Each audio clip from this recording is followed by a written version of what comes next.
Hari ini, Beta berada di Tuapukan, Kabupaten Kupang.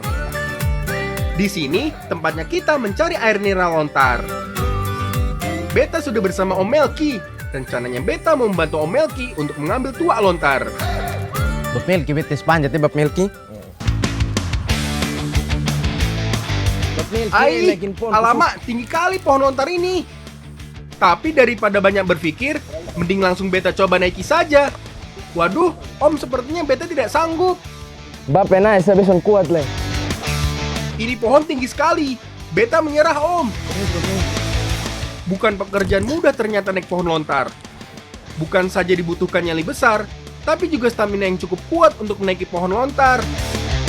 Ternyata memanjat pohon lontar tidak segampang yang kita kira. Butuh orang yang sudah terbiasa saja yang bisa memanjat pohon ini. Bab Melki, lanjut tuh Bab Melki, besok kuat le. Bab Melki, hati-hati. Maaf ya Bapak Melki, Beta tidak sanggup. Mudah sekali Bapak Melki menaiki pohon lontar. Seperti tidak ada beban. Tidak sampai hitungan menit, sudah berada di atas pohon untuk mengambil tuak lontar.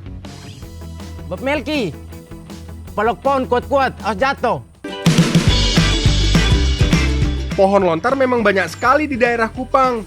Hampir semua rumah dan kebun di sini memiliki pohon lontar. Bukan hanya bunganya yang dapat disadap untuk membuat gula dan juga minuman lokal, bagian dari pohon lontar ini sangat banyak manfaatnya. Contohnya, daunnya dapat dijadikan anyaman, buahnya dapat dimakan, dan batangnya dapat digunakan sebagai bahan bangunan. Bab Melki, wih banyak kak ketunda apa? Ya, ini Pak Hari tuh. Jude pembuat ada kok Bapak? Akhirnya di pembuat tidak ada. Kalau yang mai dulu. Kalau ini lontar lagi. Menurut Om Melki, pohon lontar terbagi menjadi dua jenis. Ada yang jenis lelaki, yang mempunyai ciri khas buah seperti batang yang panjang, dan ada yang berjenis perempuan, yang buahnya bulat, dan isinya dapat dimakan. Maaf ya Bapak Melki, Beta mau merasakan buahnya. Bapak Melki harus naik pohon lontar kembali. Sama seperti sebelumnya, tidak butuh waktu lama untuk Bapak Melki memanjat dan turun dari pohon lontar. Buah dijatuhkan lebih dahulu ke bawah, agar lebih mudah turun dari pohon. Maafkan Beta ya Bapak Melki. Bab Melki, potong satu dulu. Supaya kita coba tuh Bab Melki. Oke. Bentuk isi dari buah lontar hampir sama dengan kolang kaling. Namun rasa dari buah lontar manis, tidak seperti kolang kaling yang hambar. Bahkan tidak enak jika belum dimasak. Buah lontar depur rasa manis dan juga segar kalau kita makan ini buah. Lanjut Bab Melki, betes makan ya.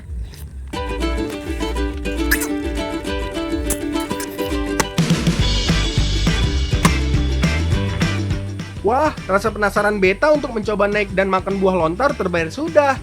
Kini, Beta dan Bapak Melki mau pulang untuk memproses buah lontar dan tuak menjadi sesuatu yang lebih enak untuk dinikmati.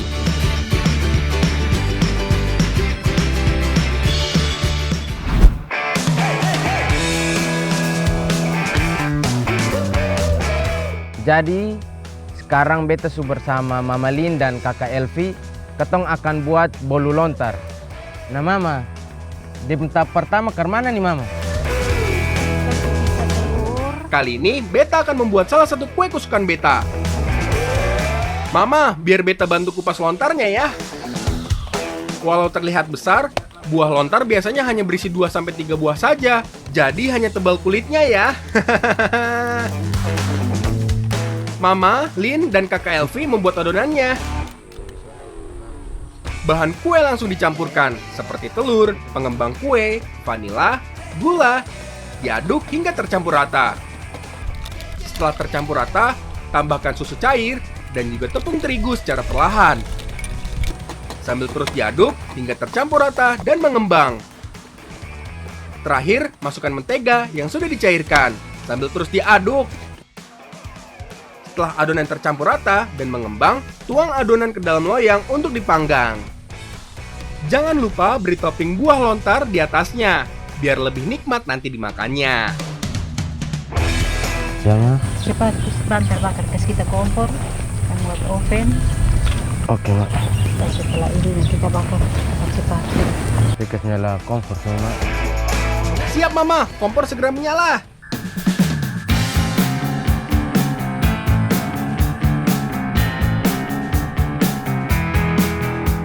Kini tinggal panggang adonan di dalam oven hingga matang.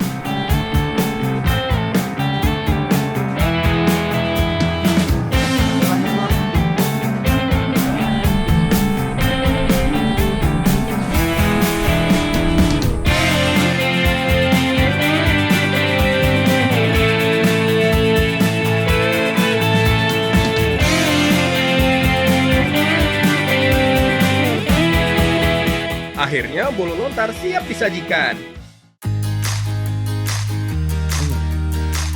Sekarang kue bolu lontarnya sudah jadi. Bapak, Mama, Kakak, kata makan marsu. Aduh, kue bolu enak lah. Akhirnya beta cicip juga rasa kuenya. Apalagi beta buat sendiri bersama Mama. Pasti lebih terasa nikmat. Walau kue ini berasal dari Kupang, beta jarang sekali memakan kue ini. Selain jarang yang buat, kue ini juga tidak ada yang jual selain memesan.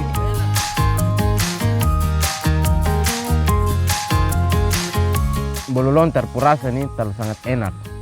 Dia punya tekstur lembut, ada manis-manisnya, dan apalagi kalau Mama Kupang yang masak. Aduh, dia purasa pokoknya terbaik lah. Apalagi yang ini beda. Toppingnya diberi buah khas dari kota Kupang, yaitu lontar. Perpaduan pas sekali. Kue ini hanya ada saat acara besar di kota Kupang. Jadi beta cukup beruntung, walau tidak ada acara besar, tapi beta bisa mencicipi kue ini.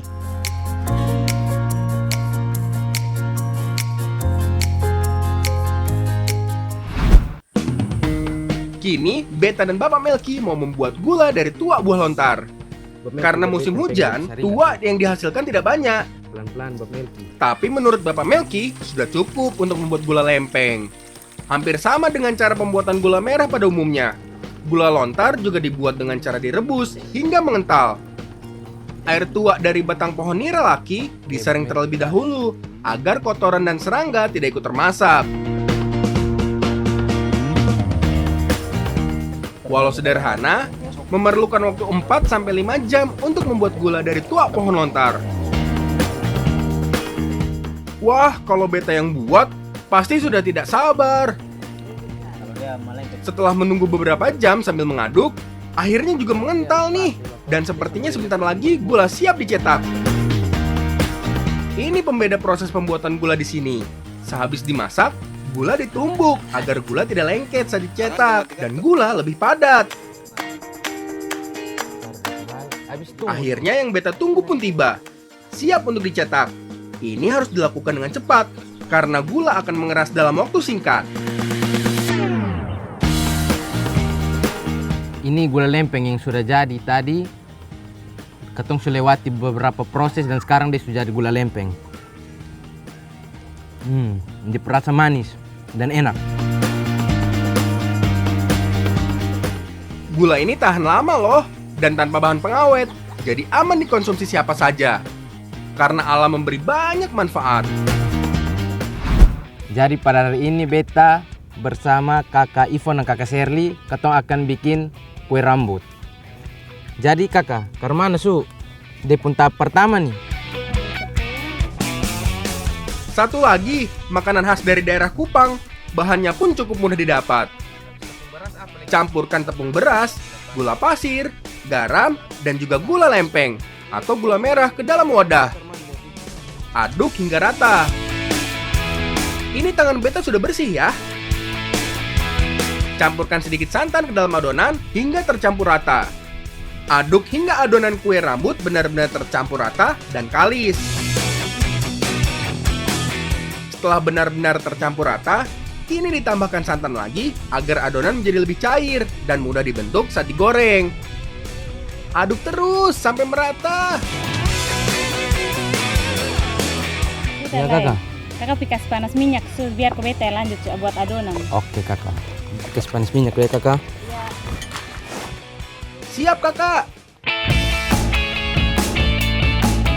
alat tradisional untuk menggoreng kue rambut buatan sendiri loh. Eits, gorengnya nggak sembarangan, ada tekniknya. Pastikan minyak benar-benar panas ya, agar matang dengan sempurna.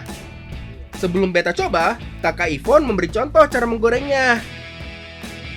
Aih, ini sulit sekali ternyata. Tidak semudah kelihatannya. Harus yang sudah bisa membuatnya nih. Tidak lama menggoreng kue rumput. Karena tipis, kue sangat cepat sekali matang. Jadi jangan sampai meleng ya, bisa hangus kue rumputnya. Mengangkatnya juga ada tekniknya nih. Adonan kue yang digoreng dilipat saat mau diangkat. Tidak menyangka dengan alat sederhana bisa menghasilkan bentuk yang bagus seperti ini. Beta sudah tidak sabar ingin mencicipinya. Nah, ini kue rambut yang dari tadi kata masak dan sekarang kata mau makan. Marsu, semua makan Jansu. Ayo. Enak. Rasa dari kue rambut ini benar-benar enak. Kue dengan bahan dasar tepung dan gula serta tanpa bahan pengawet ini membuat beta ingin terus tambah untuk memakannya. Ini kue rambut rasa terlalu renyah, gurih, dan manis juga. Jadi teman-teman dong dari luar Kupang bisa datang ke Kupang kok mencoba ini kue.